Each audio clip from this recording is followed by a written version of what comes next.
Well, it's a bit difficult to say how it all started because it's never one event or it's always a lot of things. There are two things how it all started. One is cryptocurrency. I was always very, very interested in cryptocurrency, and I was working with McKinsey, and I was doing their very traditional and very big sector, banking and insurance. So Bitcoin somehow popped up and we were discussing it. And if I'm very honest, I did not believe in cryptocurrency. I did not believe in all this concept of digital currency, anonymous transactions and so on.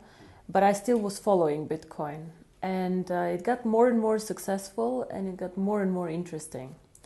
So in 2013, beginning of 2014, I was thinking about cryptocurrency.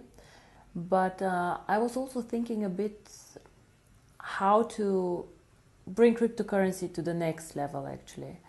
Bitcoin has a lot of good things. It is the pioneer. Without Bitcoin, without their blockchain, without the idea, we all will not be here. But they have several things. One is Bitcoin is not a coin for everyone. It is has its own usages, and it is the right coin for some people, but not for everyone. For example, a lot of people are attracted who are more speculators because the price goes up and down quite a lot. A lot of people who do more transactions are interested, but transactions meaning like a money transfer. So I send from India money to Germany, and a lot of people in the IT sector do this. And the third, I would say, big party who is interested in this was people who are interested for reasons in anonymous transactions. So as much as we all have some need for privacy, and we all do because the world gets more and more transparent, we also need to stick to some rules, unfortunately, or fortunately, we don't know, because there have been so many things happening in the last years after Bitcoin creation, like terrorism and drugs and all these things that are difficult to manage. One of the very successful things that Bitcoin was involved in was this Silk Road merchant platform like eBay, but where you could buy things that you cannot buy legally. It was closed and eventually. So Bitcoin had very, very interesting ideas, but it was not a mass market cryptocurrency. And I thought if you simplify cryptocurrency so that everybody understands it, it could actually become something like Facebook, something like Uber. Uber is also a very interesting company, which is controversial. You know, they change the way we live, the way we use transportation, and this is changing the world of payments and of finance. So cryptocurrency, yes, was very, very clear to me, I think end of 2013, maybe beginning of 2014. And then I was thinking how to bring this to the masses. When I started thinking about cryptocurrency, my contacts were more institutional banking clients, big private equity funds, so people who definitely could get excited about cryptocurrency. For example, Goldman Sachs are also excited about the blockchain and so on, and they can invest in it. But unfortunately, these people do not have real contacts out there, retail people like you and me. So the idea was how to bring a good concept, an interesting concept, out to the people.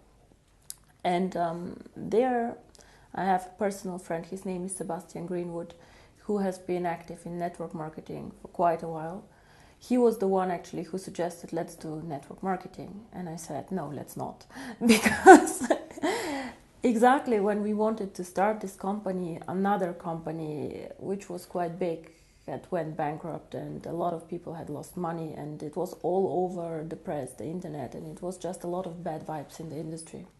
So when we started, and he convinced me that network marketing might be exactly the right thing, so we said, let's do network marketing, but let's not sell the cryptocurrency, let's do an education package. There's definitely a lot of need for education, especially also in developing markets on finance, personal finance, and a lot of people who want to be successful but somehow still do not know why and how to do this. So what we did is we created the education packages and we attached to them the free mining rights. And we said, okay, if you do the education package, if you're interested in cryptocurrency, do it. Even today, not all of our people mine the coin. Some of them just do the education package. And this is actually how it all started. But when it all started, I remember one of our first events was in Finland, because people got very excited about this actually. I don't know how often I had to explain what is cryptocurrency, what is Bitcoin. And this was actually how it all started, end of 2014. I would say 2015 was the year where we all learned about what is cryptocurrency, what is mining, how does it actually work, so really the basics. 2016 got a bit more sophisticated, a new blockchain, new technology, and now 2017 and 2018, the next two very, very big steps are coming up, the merchants and the coin going public.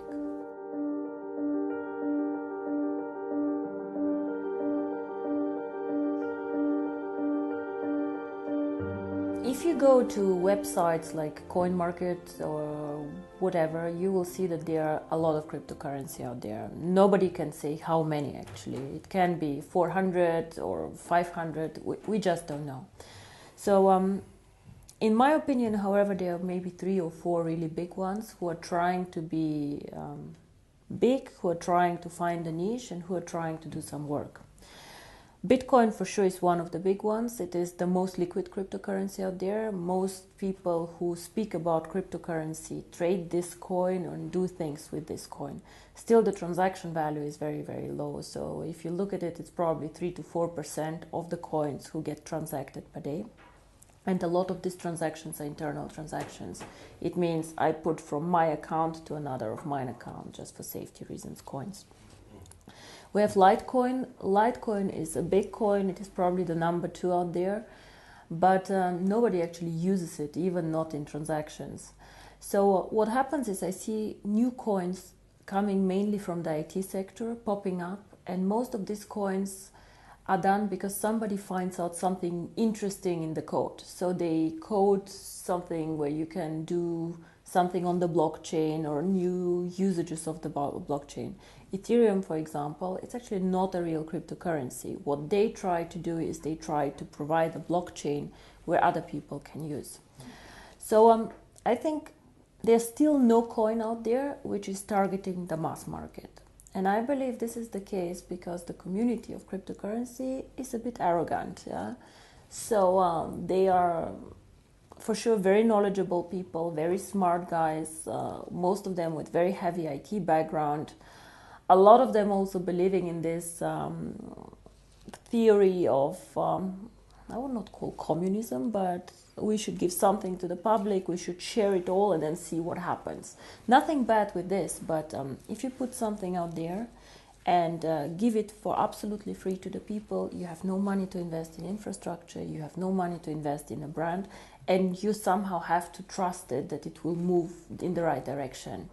So for sure they cannot invest in events like we do, they cannot invest in education, they cannot invest in a strategy. So I think what is unique about OneCoin.1 is we target the mass market. So we try to make the cryptocurrency as simple as we can, we try to link it to education, and we try just to be accessible for everyone. Make the mining very simple, make the usage very simple. The second thing that I believe we are unique is that we are very global. So we always try to create a currency that is present on all continents. It is not an easy task because sometimes it is much easier to be on one continent. For example, Europe, where people are very sophisticated, where they understand this, or China, where people also like a lot of digital currencies. But still, we believed from the beginning, if we want to be the future of payments, if we want to do transactions, we have to be also in Africa, we have to be in India, we have to be in Latin America. So this is very, very important for us. And the third thing that I believe is very, very important is we are one of the few cryptocurrencies that focus on usage. And I don't mean usage of the blockchain like others, like Ethereum, but I mean usage by people. Because cryptocurrency itself has no real value. It is just an algorithm, it is just a digital number that you have. Unless you put something behind. Something can be a brand, but something can be also the usability. What we want to do with OneCoin is we would like to be the first choice for merchants. We want to create something like PayPal, saying it very, very simply, but in the cryptocurrency world. And we all know how simple PayPal goes. You just press a button and you send from A to B money. For the merchant, it's quite expensive, but it's very simple. You know, you join a big network and you just can take money in from all over the world. I can send money to Australia today if I decide to, and it's very, very simple. So for us, this is also why we did the changes on the blockchain. We decided to make it a very fast blockchain, so it runs every minute. In average, this means that every 30 seconds your transaction gets approved, because you do not, you join like within the block running, and it is as fast as Visa and MasterCard do transactions. I believe that this is also something very, very unique. I have not seen any cryptocurrency focusing the strategy on merchants. Most of them are speculator currencies, and whenever you have high volatility, it means the price going up and down very, very quickly and fast. It is bad for you as a merchant. Why? Because you want to take the money that you want. You want to sell a service for €100. So you would like tomorrow to have the €100 too, and not to have €90, 110. Of course, you're happy if you have the 110, but it can go both ways. So as a merchant, you want to be sure you will receive what you advertised as a price, and this happens only if the cryptocurrency does not move too fast and too much.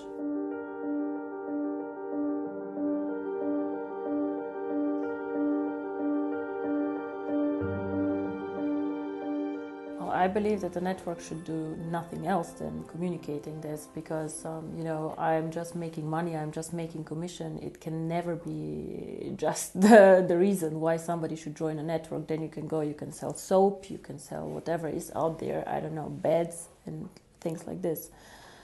I think understanding cryptocurrency is actually the key, and this is something that I wish for on the events to happen more. I have been, unfortunately, to some events myself where I was listening for an hour and I had no idea what this company does. So the unique thing about us is education, and then if somebody wishes, the cryptocurrency. Of course, cryptocurrency can change the world, and I believe it will. The question is, will it be tomorrow, will it be in a year, or in 2 years, or in 3? It is unstoppable. It already started. The interesting thing about cryptocurrency is it is so global that it is very difficult even to stop it. So much better than trying to stop cryptocurrency, in my opinion, is to regulate cryptocurrency. Just to regulate cryptocurrency as part of the financial landscape. We are not banks, for sure not, but to make some rules for people out there, because today everybody can go and create a cryptocurrency and start collecting money. This is not the way it should be. So what we, for example, do is we already started doing KYC procedures, things that you normally do for opening a bank account. Or if you're a merchant and you want to join us, you still have to provide us with some documents so we know what do you sell, what is happening, why is money being transferred. We don't have to, but we do this. So this is one thing with the merchants. It's a lot of freedom of business.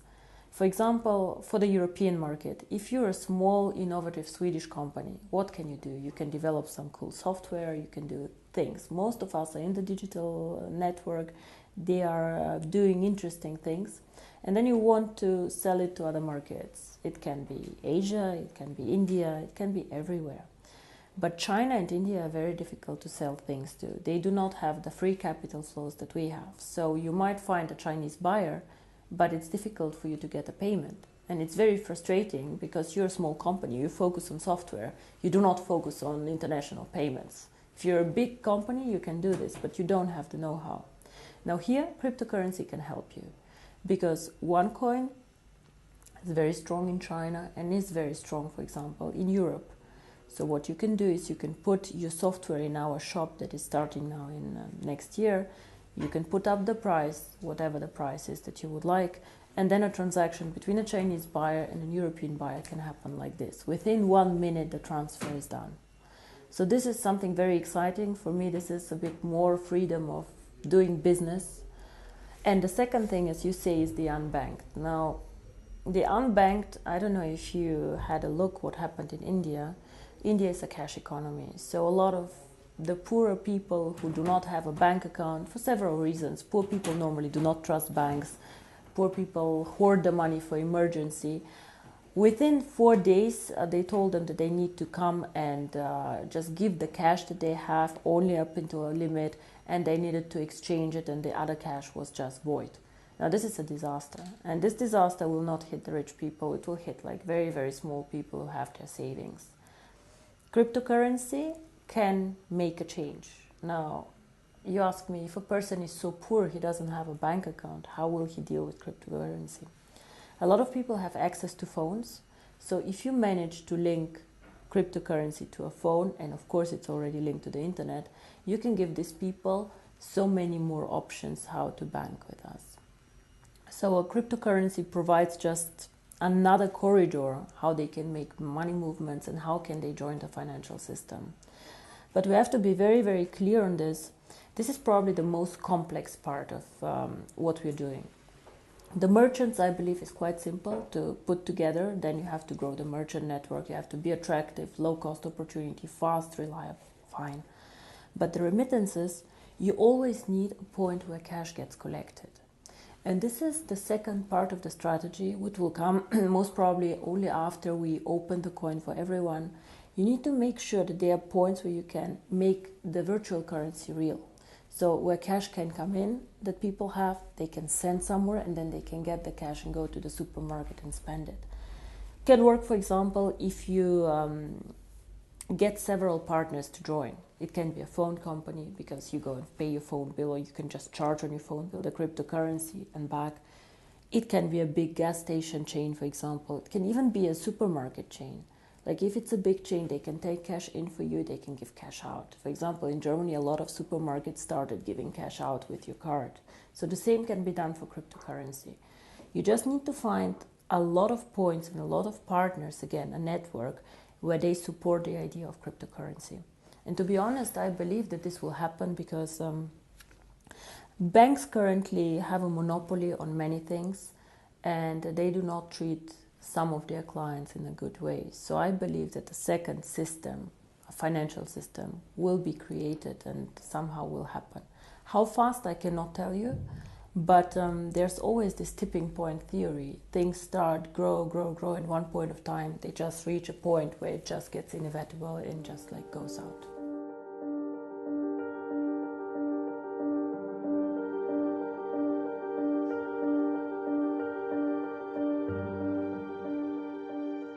On the One Life network, some of their main concerns is this a Ponzi scheme? And when you have a digital product that you cannot touch, like an education package, of course people are more skeptical. So I respect everybody who has questions or who criticize or just wants to talk to us, but what I do not like is when people do not do their homework and do not check what is going on. Now, a Ponzi scheme, we all know what it is. A Ponzi scheme means that new money feeds old money. So we had this Bernie Madoff scandal somewhere, like the guy was taking investments from the public, promising huge returns and then paying out the returns, not because he was a smart investor, but because he had, taken new money in, and it's one point of time it stopped. When you join the One Life network, what happens? First of all, we have never made any return promises. Why? Because we are selling the education package. It's up to you if you mine the coin or not. What will happen to the cryptocurrency? We do not know. And this is a very, very clear statement. Cryptocurrency is one of the most risky asset classes out there. Nobody knows what will happen. It can go through the roof, but it also can not go through the roof. So both is possible. But what is important when you speak about a Ponzi scheme is, first of all, we give people the opportunity to make money without paying for a position. Every week I have between 300 and 500 people in the network, sometimes even more, who have a non-paid position, a rookie position, and who make commission on them. These people also can earn tokens to go and join the mining. So of course, it's not a Ponzi scheme if I let you work for free and let you make money making for free. I'm paying you, you don't pay me, point one. And the second point, which is very important, as I said, is fresh money feeding old money. Now, why and how am I obliged as a One Life network to pay you? I'm obliged to pay you only a commission when you earn it. And you earn the commission only by making a sale. So only if you go and you sell a package, I am obliged to pay you. So I do not need to get somebody in my network to meet my obligation. If you all stop selling tomorrow, I don't have any obligations anymore to anyone on paying commission, because there's no sales event coming up. And this is very, very important. Whoever is interested, but unfortunately a lot of our critics are not interested in this, can check out also the legal opinions that we have. We have a Swedish legal opinion, we have an English legal opinion, we have a German legal opinion, Italian I think also. All of these jurisdictions are quite strict and have very clear rules. And all of this are saying we are not a Ponzi. Now, one thing that I would like, again, to make sure in the network, I believe that we as a company are very clear on what we do and what we don't. But sometimes some people get overexcited and say things that are simply not correct. So I, again, would like to ask all of our distributors to take education extremely serious. Educate the people that go out there, educate the downline and the distributors, so that the information that we provide to new people is correct. Because I believe our company and our product is exciting enough. We don't need to be selling so hard and saying things that are not correct. If you present the project in the right way, and if you present the stages that we go through, if your people are encouraged to go through the education, it is much easier for all of us, because we then understand one coin as a cryptocurrency needs to go through stages. It is for sure not get rich in 90 days thing, and I really do not want people to market this like this. Sometimes, all this, how we're portrayed by the media, is our own fault. A lot of things that the media write is distributor X said that, and even if distributor X said something wrong, I cannot attack this and I cannot get a lawyer to go against this because he really said this. And this is very frustrating also for us as a company. So again, guys, try and get the right information, educate your downlines, and just make sure that we do the right things out there.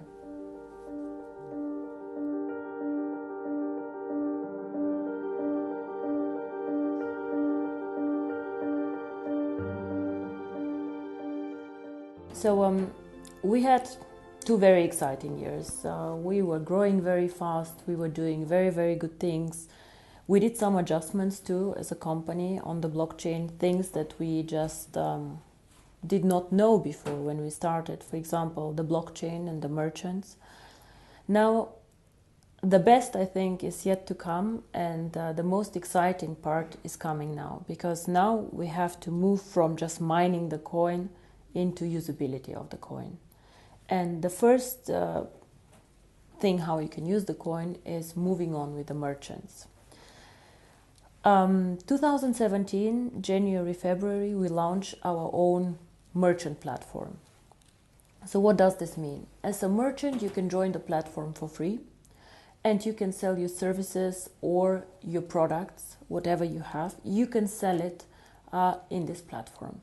You have access to over 12 million people there, because we have about 3 million paid accounts and about 9 million free accounts in the system. So this is a lot of people. And the good thing about these people is the paid accounts, these are people who have for sure money and who are interested in buying things online. So you can join as a merchant for free. And for example, I don't know, if you have a flower shop, you can say, okay, this is a voucher for my flower shop. It is worth €100. You can come any day and join me. Groupon, for example, does things like this. However, they force the merchant to do a 50% discount on whatever they sell so that they are attractive. And the fees that the merchant pays are very high. So in the end of the day, they're only 20% maybe staying with the merchant. What we want to do is, if you're a merchant, you get access to our client base. You can offer your services, you can offer your products. However, we want you to take 25% of whatever the price is in coins. Of course, a lot of our network will get excited. Some of them have small businesses. Some of them already are exciting merchants about this. So these people can join the network of stores, the network of people, and so on. So We will also incentivize the members to bring in merchants. The liquidity of the coin currently is still low. So this means that you cannot liquidate all of your coins tomorrow before going public. This is why we will give the merchants the option to take up to 75% of the price in cash. If you're a merchant, if you want 100% in coins, you can. Yeah, but if you just want 25% in coins, you also can. However, what we will do as a company, we will pay a BV value on the cash payments. Why do we do this? Because first of all, the more good merchants we get, the better for the coin value. And of course, we want this coin to be very, very successful and to get good merchants. We said, I think in Bangkok, we said 10 million users, 1 million merchants, and hopefully one day 25 euro for the coin value. But I do not want to have 1 million bad merchants. I want to have, even if it's just 100,000 merchants, but really good merchants where people get excited to use them. And I believe that in incentivizing our distributors who attract merchants for the network on the volume that the merchant makes is the right thing to do. Because it's so easy for me to sign up. I can sign up today 100 people, 100 merchants. If their products are too expensive, not attractive, bad quality, no point. So it's again, we trust each other as a network, we want the best for the network, and this is how we want to grow as a network. And of course, it's very nice for you as a merchant, you put the OneCoin sign on your door, I accept OneCoin. People maybe come and ask you, what is OneCoin? I want to know more about it. Then the merchant can go and say, okay, this is an education package. If you want, please have a look. And again, the network wins from this. So 2017, to get back to your question, for me is the year of the merchants, while 2018 is then the year where the coin has to go public.